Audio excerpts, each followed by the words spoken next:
Hello, this is Tony Heller from RealClimateScience.com, setting the record straight about climate. This is another video about how children are being misinformed by their teachers and by climate scientists. This article showed up on one of my news feeds today.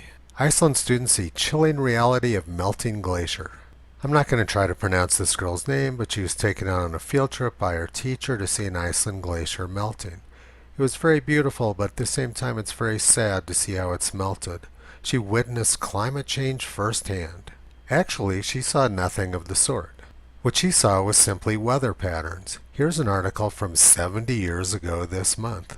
November 22nd, 1949, weather patterns being upset. Coconuts growing in New York, palms in Piccadilly, likely if experts' predictions come about. The Arctic ice cap and many glaciers are shrinking. In Iceland, melting glaciers have uncovered Earth not seen by human eye for more than 600 years.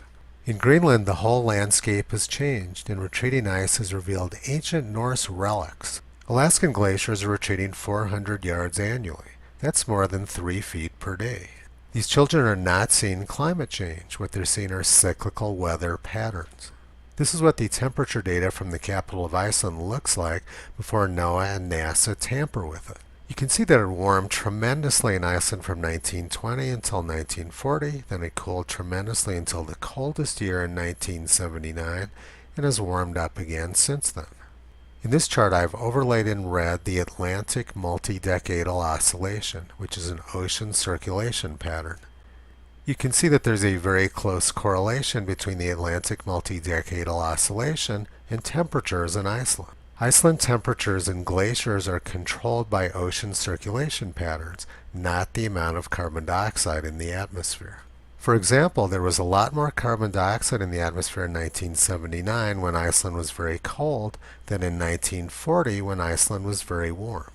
Teachers who tell their students that Iceland glaciers melting is due to carbon dioxide are not telling their students the truth. They are misinforming their students with propaganda, not teaching them science. We've already seen a newspaper article from the 1940s showing how warm the Arctic was back then. Now let's look at an article from 1973 showing how much Iceland cooled from the 1940s until the 1970s.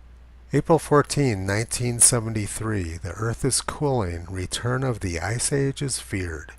Snowbanks cover areas of Baffin Island today which were seasonally snow-free 30 or 40 years before the present cooling. J.T. Andrews and his colleagues at the University of Colorado at Boulder report. Similarly, pack ice around Iceland is once again becoming the serious hindrance to navigation it was during the Little Ice Age of the 17th and 18th centuries.